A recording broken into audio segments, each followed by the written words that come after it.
Welcome to Press Experience. My name is Michael. Today, I'm going to tell you guys how I get vibrant laser engraving on my material. So let's get into it. The first thing I do before I do any kind of laser engraving, I prep my material. Prepping your material is a very important thing to do. So what I do, I get some sandpaper, some 320 sandpaper, or you can get a 320 sanding block, and all you got to do is sand the wood. When I sand my wood, I go with the grain of the wood, not against the grain. Also, too, when I doing any kind of laser engraving on my material, I put my material with the grain. So if the grain is coming down this way, you want to put your material like this because your laser head is going this way. If the grain is going this way, you don't want to do, because when the laser going this way, it leaves kind of lines in there, and that's what I noticed just by experience. It took me a long time to figure that out. And when I got it done, I've been having nothing but vibrate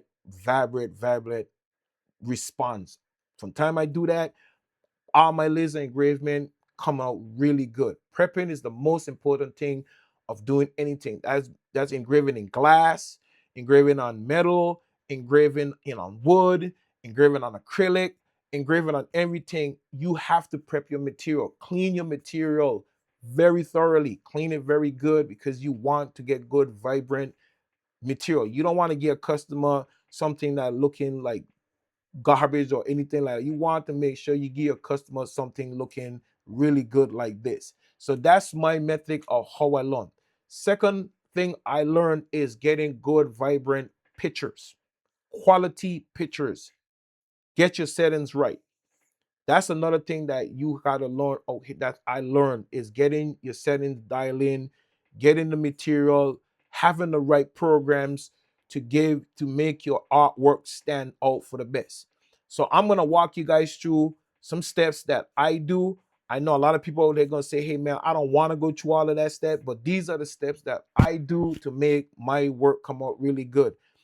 X2 Studio, you can do these steps in X2 Studio. You can play with a lot of steps in X2 Studio.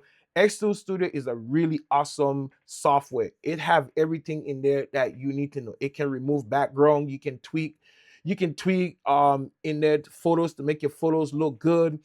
You can do a lot of stuff in there. I just go this direction. One is me, I try to save as much points I can do. Sometimes in the software you will save some points. Sometimes it might charge me points, sometimes it doesn't. But I go this direction is because I notice when I do this direction, my prints come out really good. And I'm going to show you guys my method, what I do. If you guys want to go ahead and follow these methods, you guys can follow these methods. Leave a comment down below and let me know if this work for you. And if you guys have any other settings out there that you guys want me to try out too and see if it works, you guys go ahead and leave me a comment. I will try your settings out. I even will make a video of your settings and come back and big you up and say, "Hey man, thank you for your settings. Your settings have made me get good, vibrant engraving." But this is my method, and I'm just guys walking you guys through. So anybody out there who have the X Tool M2 and having trouble getting really good, vibrant engraving on wood or any kind of material, this is what I do. And you guys could follow along and let me know in the comment that it worked for you. So let's get into it. First, what I do, I go to my web page and I pull up the admin web page. Let's just move. It says I got my dog Bruce in there ready because I was playing with him. I was doing some things with it to get it right. So I would do that. So what I do, let me just go out here and start back from the back. So what I do, you open up admins, you got home, you got AI maker. I go down to creative tool right here and I click on creative tool. Let me just move myself around a little bit from right there that you guys can see exactly what I'm doing. I'm gonna just shrink this down just a little bit because I know I'm taking up the whole space. And what I do, I go over here and I go all the way over to where it says laser prep. I hit on laser prep. Laser prep gonna open up another thing. So I'm gonna close all of this out and go step by step. Laser prep gonna open up another page on your internet. all you got to do is hit the upload button. So I'm going to hit my upload button. And then I'm going to go on my desktop because I have Bruce, or you can go wherever you got your picture files on. I like to put it on my desktop because it's more easier for me to find it. So I will put it on my desktop, and there's Bruce right there. That's my dog. I'm going to put him in. And as I put Bruce in, it takes a second. Sometimes my website will tell me this tab is blocked. Just hit allow. And then it's going to open up another page with him. So now over here, I'm going to move myself right here for a little bit. You have engrave, print and cut. You got cutting, you got all these type of 3D pets, wedding. You have all these type of thing on the side right here. What you need to do is go into engrave. So I hit engrave. You have so many different things in here on how to engrave, especially if you got pets or you got people. So if you have a pet like me, I got pet, I just go to pet engraving. It's gonna go down here in the bottom. I'm gonna move myself right here. If you go right down here to the bottom, it says convert your pet into a photo and refine pre-line engravement portrait. Upload a photo. Your photo is already in there. What I like to do, I don't like to do the fast, even though it charges you 6 points. I know I like to do the quality mode. So I'm going to hit the quality mode. It's going to charge you 15 points. And then all you got to do is hit this black button, which is kind of like the enter button. And it's going to start converting it. And then going to read off on the other side right here, telling you what it's due. I already did it. I do not use this here where it says convert because it uses 6 points. I don't use that. I just go back here and it's gonna have another button that says download. I just hit it, download, and it's just gonna download it directly onto my desktop. When it do download to your desktop, it's gonna give you like this white background. Like I said, in X2 Studio, you can remove the background from the X2 Studio. You don't have to use my method if you don't have Photoshop. I have Photoshop, and I like using Photoshop because I have Photoshop set up to 300 DPI because I want vibrant pictures when I export it out. So I'm gonna go to my Photoshop. I'm gonna go into Photoshop. I already got Bruce in there, so let's just pull Bruce in again. I'm gonna just go right there. It's gonna have a white background, so I go back on my desktop. I just drag and drag Bruce in there. Well, I think I dragged the wrong one in there. So it's gonna have like a background in there, like a white background like that. So I'm just gonna delete this and show you what I do because I was playing with this already.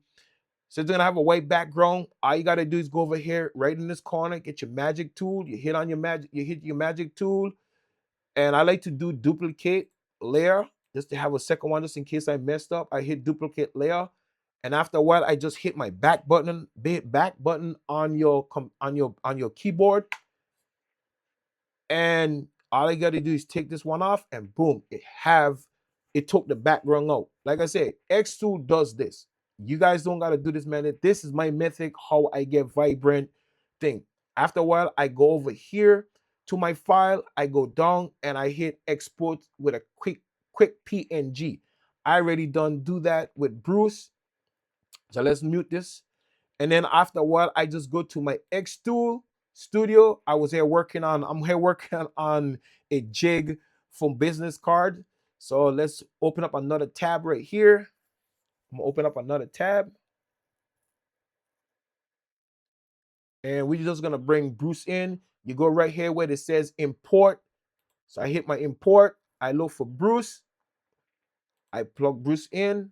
It's gonna tell you if you want to keep size or you can scale it. What I do, I say scale, hit scale to fit, and boom, there's Bruce right there.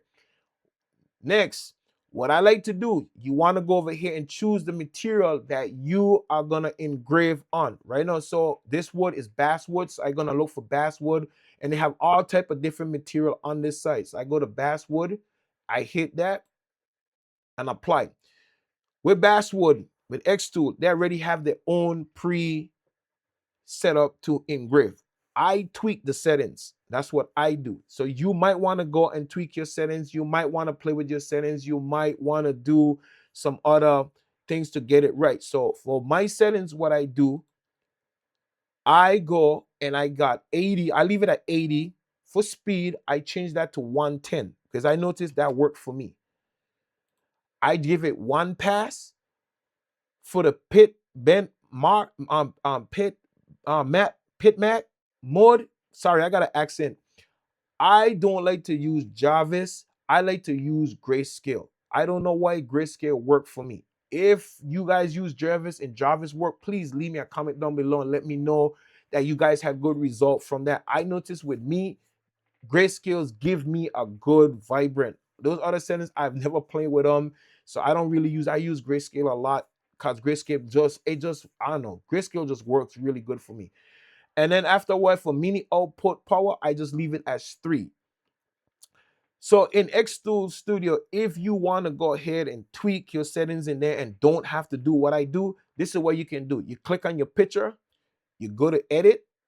Over here, it have all these different tools on the side right here. You can trace, mask, magic erase, AI replacement, AI enhancement. You got crap image, you got AI crap, you got AI export. You can use these things. Up here also too, we have auto adjust. When you hit auto adjust, it will adjust the photo for you. I'm just gonna go ahead and hit, and it give you more detail of your picture. Especially if you do it the way I'm showing you. You can use that. Also too, you can go to adjustment. In here, also to have a bunch of settings in here you can go ahead and use. You can use the sharp. All of these settings you can tweak in here. You don't have to go through like what I did through Photoshop. To me, it's just for easier for me than me coming in here and tweaking all of these things just to make things look right. You can use auto adjustment. Auto adjustment can help you out. So let me show you guys how to get from like this in your X-Tool Studio. You go right down here where it says AI Maker. You just hit right on that and it pulls up every single thing just like the website. Engraving, print, print then cut, and you got all these different things right here, and it does the same thing. You go right into engraving. If you got your pet, you hit pet imagine engraving. Sorry, like I said, I got an accent. And what I like to do, like down here, like it says down here too, it also have where it says fast. Like I said, I like to use the quality. The only thing with X-Tool Studio is it will make you use your points. That's the reason why I go to the website, I go to Photoshop, and I do it just like that because everything is based on points. You know, you can buy points when you run out of points, but if you could try saving yourself some points, try do it this way. Let me know if it worked for you. If not, let me just tell you can still let me know. Just leave me comments down below. Say, hey, it worked for me, it didn't work for me. Like I said, X-Tool Studio makes everything so easy. It makes everything easy. So that's all you got to do. Like I said, I hit the quality. You hit the black button. It's going to generate it and put it right here. Then you start engraving. And then you start doing your engraving. These are my settings that I use. And like I said, I use for power, 80. For speed, 110. For pass, 100. For bitmap mode, I hit grayscale. For line per second, 100%. I just tweak my settings, and I notice when me tweaking my settings give me good vibrant looking like this. Since I've been doing that, I've had no kind of problems with it. This is the X-Tool Studio. Like I said, X-Tool Studio does everything in there. It can remove background. It can do AI. It can do all of that. The only good bad thing about it, it does rack up your points. That's why I just go through those settings. If anybody out there who's trying to get into laser engraving, I recommend the X-Tool. I recommend the X-Tool M2 for anybody out there. This machine is a great machine. I've been doing a lot of projects on this machine. I've been doing a lot of projects. I already paid off for this machine in the space of 2 weeks. For somebody who never done laser engraving, I've been having a blast with this machine. I've never done it. This is my first time doing it. So if I can do it, you guys can do it. The good thing about this machine is you are not limited with this machine. You can upgrade to a 20 watt. You can upgrade to a 40 watt. You can upgrade. You can get the 3 watt laser in great laser too. It also come with a rotary for this. I don't have those things on me right now. I'm working on getting those things. I have been so busy doing other project. I've been selling a lot of custom made clocks. I've been getting settings done. The thing about when you're learning laser engraving, you will burn a lot of material, man, to get your settings right. So prepare yourself to burn material. Prepare yourself. It's a learning curve. You gotta crawl before you walk, and that's it. Xtool makes the software so friendly user. Like everything is in Xtool. You don't have to do what I do. I am just giving you guys the tool that I do to get my stuff to look good like that, because I don't want to give my customers something that is not good. You know what I mean? So like I said, preparation, prep your material. That's for glass, acrylic, jewelry, anything you guys out there are lasering, or you are pressing shirts, or you're doing anything, prep your material. Prepping is the most important thing in any type of thing you're doing. If you prep it, it's gonna come out really good. If you prep it really good, it's gonna come out good. So this video today, I just jump on here to let you guys know how to get good engravement like this, trying to give you guys my outtake, what I've been doing. In my last video, I said I will be making a video of how Impress was created, where the name come from, what the mistakes we made in this company. Stay tuned for that video. That video is coming. If you guys like the content that we are bringing to this channel, please go ahead and hit the like and subscribe button. We are trying to get 1,000 subscribers at the end of the month. So please, guys, go out there, support the channel, that I could bring more content like this. I have launched 2 videos already. They're doing really good. Hit that like button, hit that subscribe button, that the YouTube algorithm know that you guys are liking the content, that we could bring more content like that. Like I said, all videos is nothing but raw. We don't do editing, so everything you're seeing is all mistakes that I'm making. One day I'll be good at it. You know what I mean? This is my 3rd video now shooting, and we will get good at it. It's just like I said, you gotta crawl before you walk. If you guys like the content that we bring into this channel, please go ahead and hit the like, subscribe button. If you guys want to purchase the Xtool M2 laser engraving machine, I will go ahead and leave that link down below. If you guys want my settings, I will go ahead and leave the link down below. If you guys try these settings and they work, please go ahead and leave me a comment. If you guys have any other settings out there that makes your work fantastic, please go ahead and leave me a comment. Leave me your settings too. I will try them out. I will work with them. I even will do a video on your settings and let you know if they work or not. You know what I mean? Comments is what makes people grow. I don't take anything personal, because that's what helps me grow. If anybody have any other idea of how to make this channel be more better, you guys got any kind of advice to give us to make our channel better, please go ahead and leave us a comment down below. And like I said, this video, it was all about how to get proper engraving off the Xtool M2. If anybody out there trying to get into it, man, cap this machine, man. It's good. I don't have no affiliate link with Xtool. I don't get paid from Xtool. I don't get anything from any of these companies. Each and every single one of these machines I purchased with my own money. I don't have no affiliate links to anybody. I'm just giving you guys the experience I've been having with this machine, and it's a really good machine. You guys are trying to get into laser, cap this machine, man. It's pretty good. So I'm going to end this video right here to what the great Bob Marley says. One love. Peace.